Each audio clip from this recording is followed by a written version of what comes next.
I think it is fun because it's kind of like application is not a boring stuff. Of course, immunology always fun, right? So by the end of the class, I hope I have some time that we can have time to discuss, and your friend send me the question. I'm sorry. So we can discuss that part. Okay.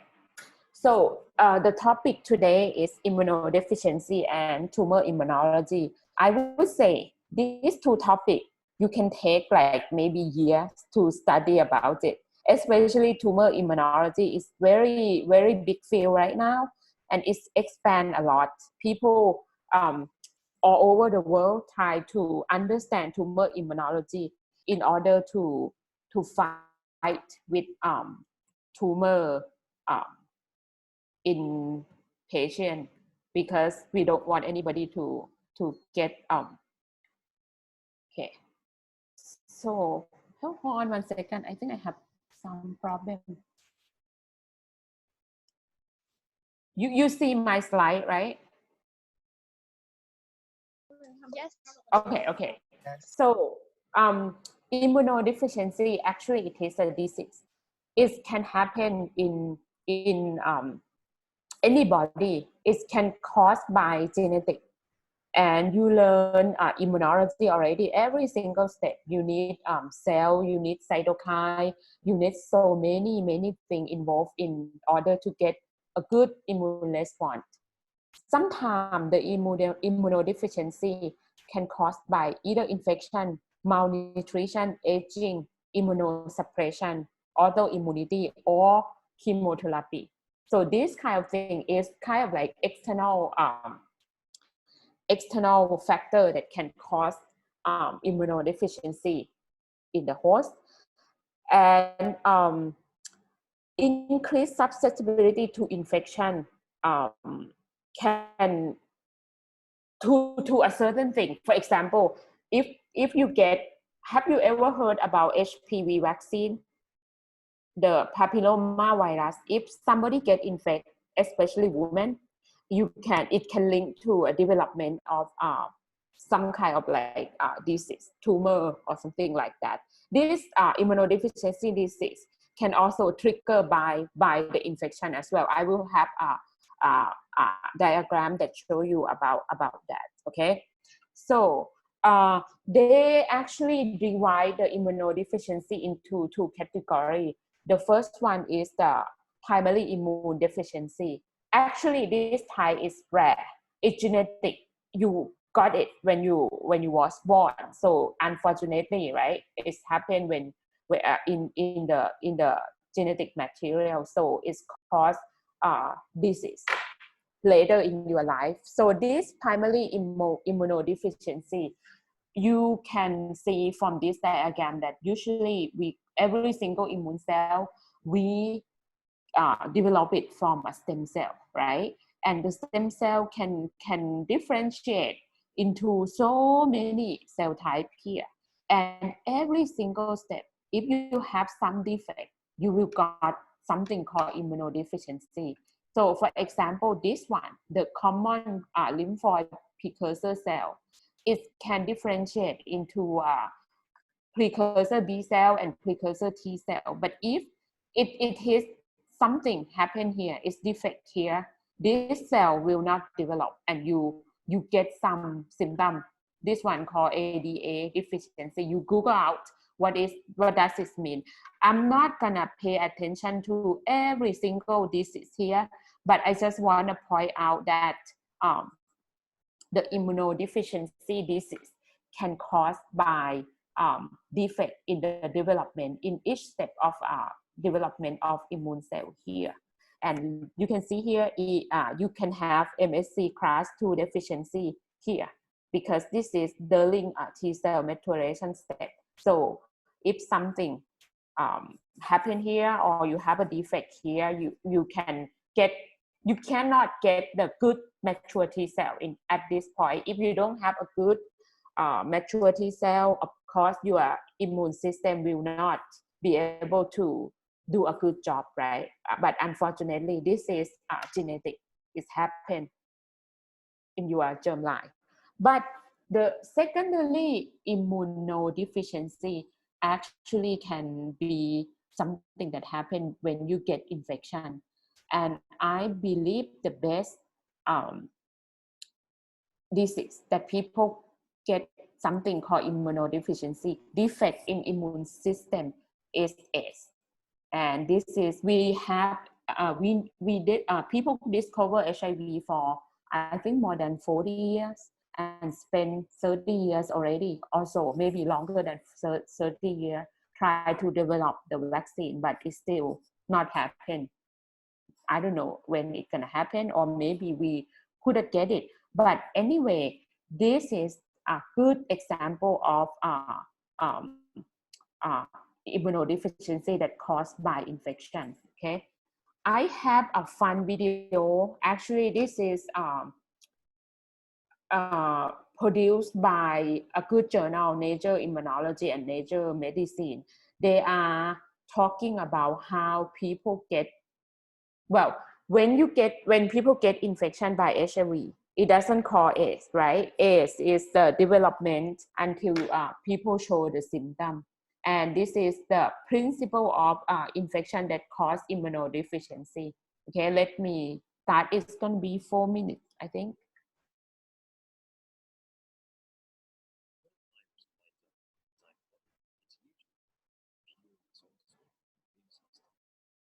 Couldn't hear her.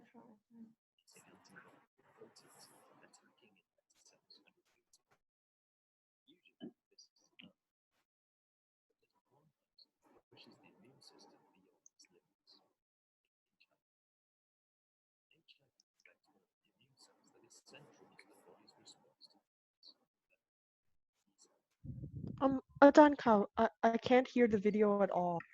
Oh, sorry. Wait. Ajahn Pawet, they can't hear the video. What should, can you hear the video, Ajahn Pawet? Ajahn, even I can't hear the video. I think the volume is a bit low. Okay, one second. Let me. Can you hear? Yeah, much better. When a virus winds up inside the body, Thank you, Ajahn. it's met with a furious onslaught from the immune system. White blood cells immediately respond by releasing antiviral proteins, attacking infected cells and recruiting backup. Usually, this is enough. But there's one virus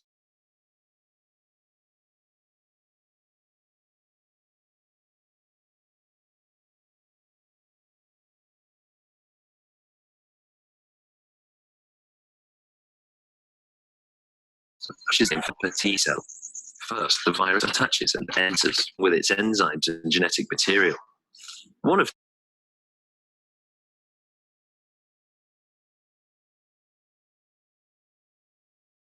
these enter the cell's genome, forcing the cell to spew out HIV proteins and genetic material to make new copies of the virus. These new viruses escape the cell to infect others.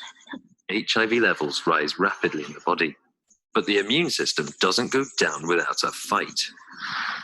Inside infected cells, antiviral proteins called restriction factors work to shut down virus production, whilst others stop the virus from escaping the cell. Outside, white blood cells called B cells produce neutralizing antibodies, which bind to surface spikes on HIV particles and stop them entering healthy helper T cells. The greatest assault comes from killer T cells and natural killer cells, which seek and destroy infected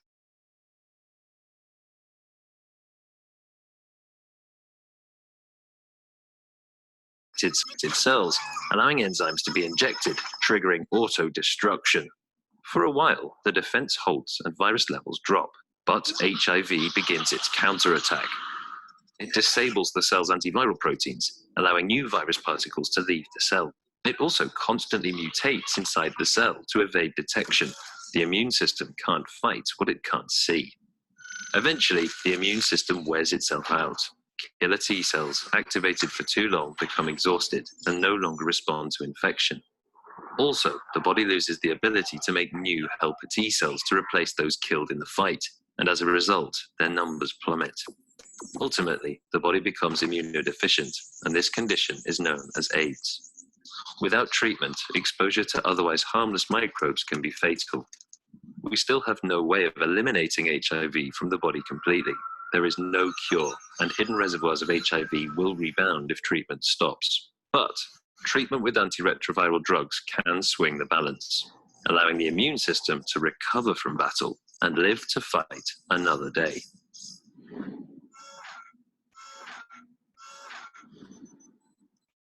Okay, so now we are going to talk about HIV for a little bit without any PowerPoint. You're just going to see my face. And from the video, you can see that actually HIV target CD4 T cell. Write down. You can make a note when we discuss about this. And you need a CD4 to perform the function in order to make your immune system strong enough to fight the infection, right? But when HIV infect the CD4 T cell, the number of CD4 will be go down and down. Now your body start to be something called immunocompromised, meaning that you don't have a competent immune system to fight with the virus, right? And now, since your immune response is down, you have something that usually you should not get severe symptom from that infection. For example, some yeast inside the mouth that is normal for life is with us for a long time. You never ever has a problem with it. But once you become immunocompromised host, you start to get sick because of something that normal. That is the meaning of immunocompromise. Okay, and what I'm gonna say next? Okay, now I can see myself. Okay, good. There are a treatment.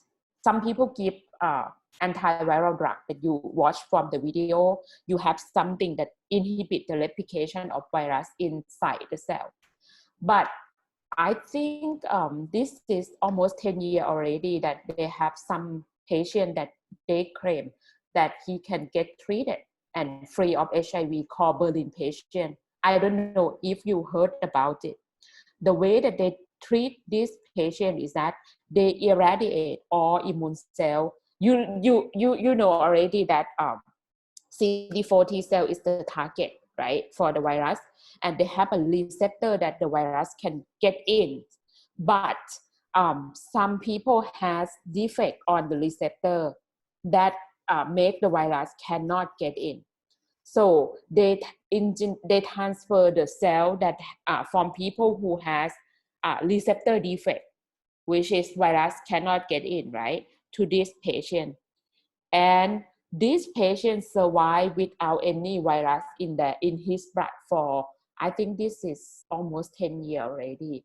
But so far, that is only the case in HIV, infected HIV patient that can be treated. There are so many studies that replicate the Berlin study, but unfortunately, none of it worked right now. But well, it worked for a certain time, but after maybe like 6 months or a year, the virus start to pop up again. So right now, there are so many investigators that try to find a way to get rid of the HIV from the patient body, okay? And that would be a short part in immunodeficiency one. If somebody asks you what would be the thing that cause immunodeficiency, you can say this is from a genetic, right? Primary immunodeficiency, and the second one is from the infection. And a good example of infection that cause immune defect is HIV. Okay. Now we are going to the second part. Okay. Let me see. Somebody asked the. Okay. The next part will be the tumor immunology. I think this is a very difficult one. But we have half an hour to talk about it. Okay. So, okay. Actually, this is the story about we already discussed that specialty of immune cell is to distinguish between cell and non-cell antigen, right?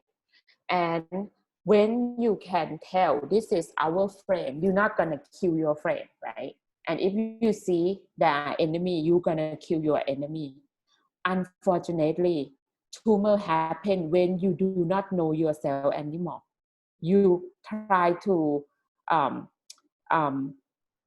the tumor cell can grow in the body because the immune cell, we don't know anymore how to deal with the enemy inside. Actually, cancer is a genetic. Well, this is part of genetic. You need some stimulator. For example, if you go out for sunshine, do you gonna take the sunscreen? You will, right? Because that can trigger the tumor or cancer development as well.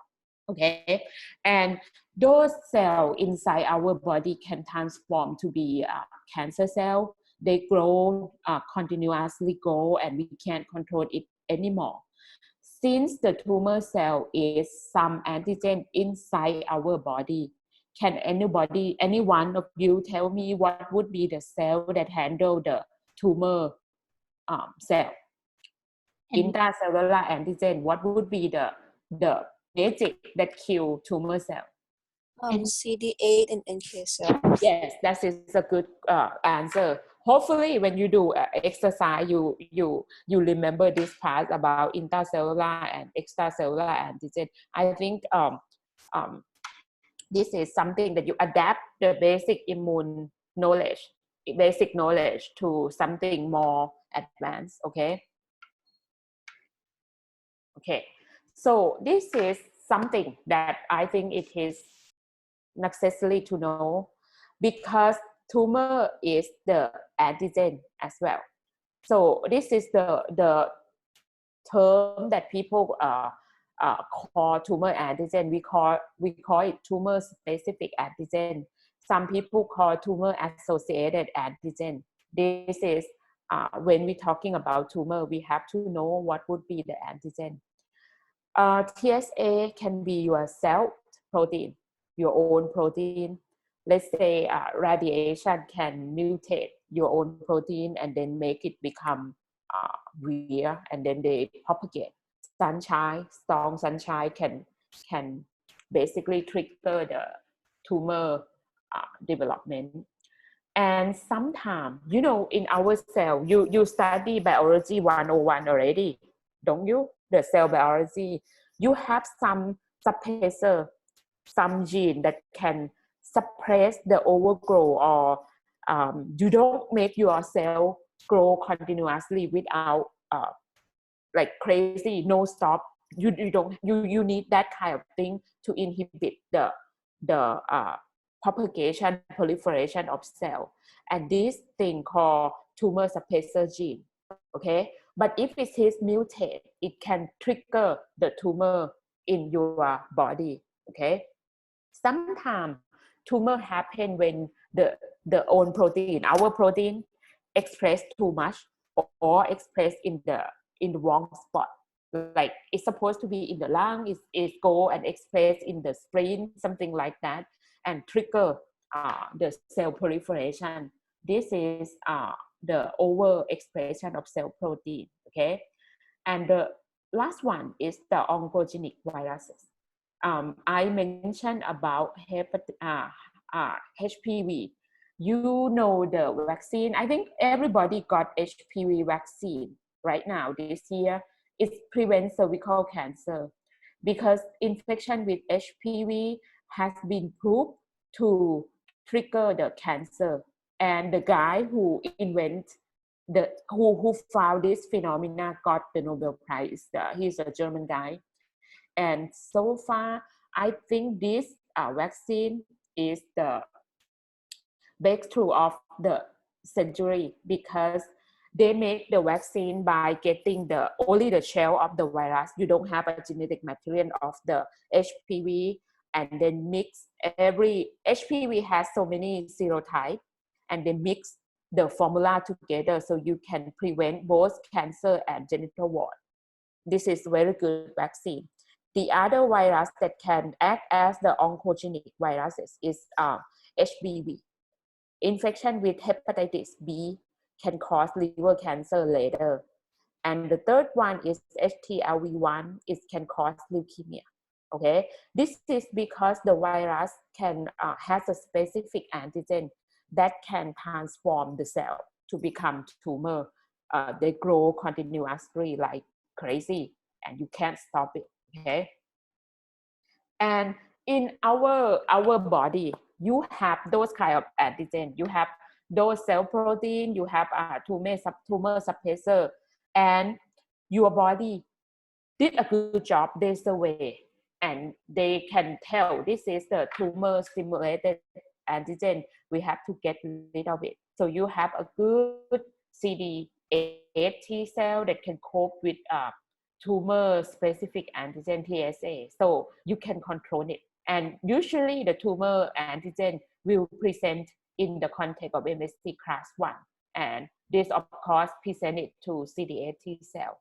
And you also have, make a note here, you have NK cell as the petrol cell for immune surveillance as well. So in our healthy condition, we can handle the tumor specific antigen. But in the bad condition, you have, this is the weapon and the cell that we have in our immune system to prevent the cancer. We need the pro-inflammatory cytokine like a TNF alpha, TNF beta, IL-1, IL-6 that can tell the cell to stop proliferation, and you can stop cancer development. You have anti-inflammatory cell, and we are going to talk in the next slide what would be the importance of this one. You have to balance between pro-inflammatory and anti-inflammatory response in order to inhibit the cancer development. And CD8 T cell, we already mentioned about the CD8 T cell as a superhero. You need the CD8 T cell to fight the tumor. This is because tumor is the cell antigen, okay? I mean, intracellular antigen. I put the little Wonder Woman here.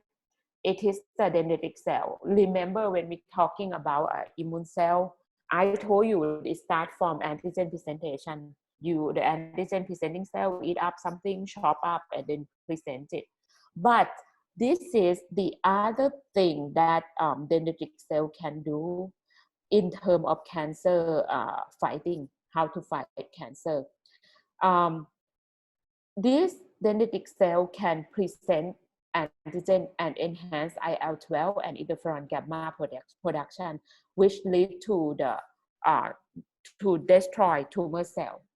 The other thing that I think you make a note here, they can perform something called cross presentation. Sometimes, if it is extracellular antigen, it's supposed to be presented to CD4 T cell, right? But dendritic cell has ability to switch whatever that they have to present in context of MSC class 2 to MSC class 1.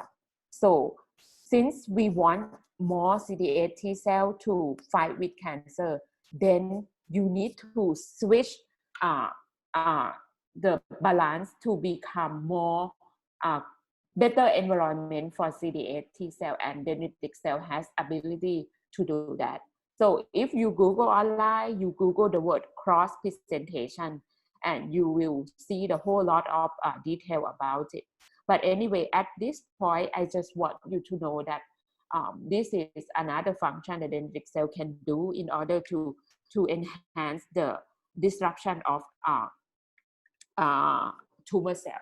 Okay, and when your immune surveillance fail, this happens when people develop cancer, right? So it can caused by infection. We already mentioned about HIV before, that if you got infection, your CD4 T cell will low level of CD4 T cell will happen, and your immune system will be like weakened.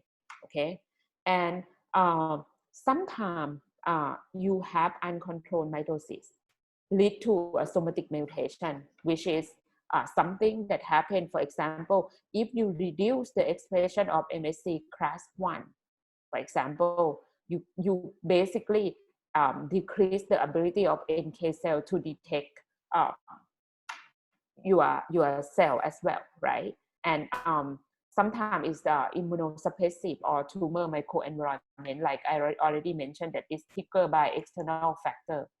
Okay, this is a little bit confusing picture, but we go slow. We have 15 minutes for this one. Okay, so this is the cell. When you have the purple one here, basically it's a cancer cell. The light purple here is cancer, and you can see from this figure that it's kind of like want to spread, right? So I already mentioned that you need pro-inflammatory cytokine to enhance the killing of tumor cell. Okay. However, it's also something called anti-inflammation here that we know from the previous slide. Okay. That it will counteract the pro-inflammatory. You by the name inflammatory and anti, right? It's kind of like opposite effect.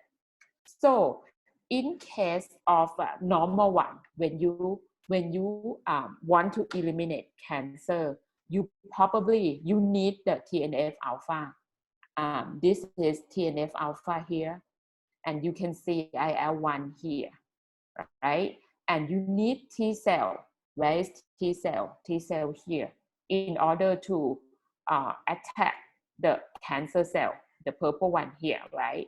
But in order to have a good T cell, you need some food for T cell, basically TNF alpha, interferon, IL-2, IL-12. If you have this in the environment, your T cell will be very healthy and ready to attack the NK cell to come in to the site of infection, or in this case, it is cancer cell. However, unfortunately, cancer cell also has a magic. They induce the expression of something called VGF, which is chemokine, cytokine, mediator, is the language that the cell communicate, right? So you have the VGF here that actually express a lot. You will have a PGE2 expressed by a cancer cell, and it has ability to inhibit the DC maturation. Why? It's gonna be important, because you want DC to mature from to develop from immature state to mature state in order to trap up and then process the antigen to T cell, right? If in the environment you have a lot of PGE2, that gonna mean that your DC can't function very well. So it's gonna impact a lot of things as a consequence. The other thing is IDO. This is another chemical. It will act like an suppressor. Basically, it's dampen your immune response. It will induce IL-10. We already know that IL-10 is immunosuppressor as well. So your immune cell at that point that the cancer go will kind of like weak, so you can't handle the cancer cell. The other thing that happened is IL-4 here. IL-4 from the previous lecture, you know that IL-4 is necessary to enhance the Th2 response. But at this point, we don't want Th2, right? We want Th1. We want CD8 T cell. So if the cancer cell trigger the secret of IL-4, then you kind of like polarize your immune system in the wrong way. Then you can't get rid of the tumor. This is for example. And the last one that we have to talk about it is Treg. Treg is regulatory T cell. So the function of regulatory T cell is kind of like you try to calm the immune response down, which is not good at this situation, right? Because you want to stop this monster, the purple cancer cell. So in this environment, if you have anti-inflammatory, which is more weight, right? It's heavier than pro-inflammatory. The cancer will win. It can spread, proliferate right there because you have less pro-inflammatory and or you have high anti-inflammatory. So that is how the cancer develops. It's balance between things. However, if you look at the other side here, right here, you can see this is a good situation, right? When you can basically wake up your immune response, you can make your soldier work very well. You feed them well with the cytokine, you communicate very well. Then you can have a good environment, and at this point, you can get rid of the cancer cell. Okay. Unfortunately, this thing happen when you get, for example, like triggered by infection, triggered by external factor. Okay, and oops. Okay, this is the mechanism that cancer can escape from immune defense. Okay, so this is a tumor cell. You can see that usually we should be able to present the tumor antigen to T cell, and it recognize T cell will recognize this antigen in the context of this case would be MSC class 1, and then you trigger T cell activation. However, sometimes tumor they are smart. They can do something that help them escape from immune response. For example, they don't produce tumor antigen, but this is tumor cell. You don't have tumor antigen, then you can present this cell will not present antigen to T cell. So T cell lack of ability to kill them because they don't know them. Then how can I kill them, right? This is something that happened with tumor antigen. Okay, now the second one is mutation in NSC genes, and the gene is for antigen presentation. Once the class 1 is deficient in tumor cell, you can't present antigen anymore. So T cell won't be able to recognize and kill it, right? So this is the second mechanism that tumor can evade the immune defense. The third one, they secrete something that can suppress the immune response. I don't know if you recall the story yesterday that we talking about CD28 and B7 that link to one another and give the secondary signal for T cell development. I don't know if you remember. If not, go back and review it. Okay, it's important because without secondary signal, the T cell won't fully activate. But tumor, they are smart. They produce something that inhibit the interaction of that co-receptor. So it finally it inhibit the T cell activation. So that is three main mechanism that tumor can escape immune system. Okay, especially T cell. If I ask you in the quiz or in the exam, final exam, this would be three things that I expect to hear from you, basically. Okay.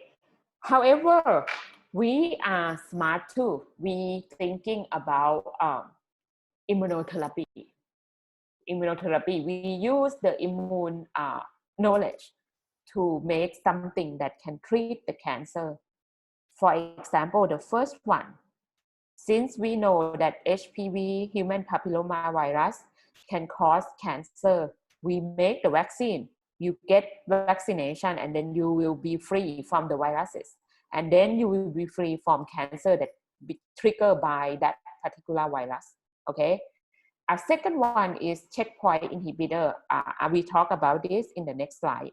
The third one, we already learned from the previous two slides when we have a complicated picture that we need high pro-inflammatory response. Then we give patient the cytokine like interferon alpha, IL-2, whatever pro-inflammatory cytokine that needed in order to fight with cancer. And however, when it becomes a cytokine treatment, you have to be careful because cytokine is look like a weapon. If you give a lot, it can hurt the host as well. I think you probably can hear about the therapy that like when people got cancer, they go for chemotherapy and it has a lot of side effects. Same thing with the cytokine. If you didn't give it in a good amount or good dose, it can harm the host as well. Okay. And the last one, I think, is it is a vaccine that they load into dendritic cell. Remember, I already show you the picture that dendritic cell is superwoman. They can present the antigen and help combat with cancer. Scientists, they are smart. They basically put the tumor antigen in the dendritic cell and give it back to patient, and it helps stimulate the immune response against that particular antigen, which is tumor. And this dendritic cell-based vaccine actually work in the prostate cancer. So this is the current research and the product that they help to prevent or treat cancer. Okay, let's do this one as the last one. It's gonna be something that we mentioned before. So you know, right? In the normal situation, you need the activation, the secondary signal. I think I mentioned about this 100 times already in my immunology lectures. So you need CD28 that bind to B7 here to trigger the co-stimulatory signal, the second signal, right? But we mentioned, we talked about CTLA yesterday that it inhibits this activation as well. So this is something that happened. I already mentioned about it, that tumor has made something that actually trigger the inhibition here. This is in a tumor cell, right? And now I think scientists, they are smart. They know that CTLA4 actually inhibit the killing effect. Now, if we want to stimulate the killing effect, we have to let B7.1, B7.2 bind to CD28 and activate the killing. The best way to do that is inhibit the inhibitor. CTLA is the inhibitor, right? They have antibody against that CTLA4. This is the antibody that specifically bind to CTLA4. Then you inhibit this signal. So the T cell will start to activate and kill, activate and kill. But nowadays, they try to target the cancer cell by a nanoparticle or something more fancy to get the anti-CTLA go to the right point, go to the cancer cell, not the normal cell. And this is, I think it's on the market already. It's anti-CTLA4 antibody. And also the other example is PD-1, the programmed cell death molecule. So here, right, this is a tumor cell. and you have PD-1 ligand here that bind to PD-1. So it inhibit the activation of T cell. Then your T cell got inactivated. It can't function anymore. So this T cell won't be able to kill the tumor, and tumor start to grow nonstop. So it is the therapy, it's checkpoint inhibitor, which is is antibody anti-PD-1 molecule that basically bind to PD-1 receptor here and then inhibit this signal. So the cancer cannot tell T cell to stop activating, right? Then this T cell still function and kill the tumor cell in this case.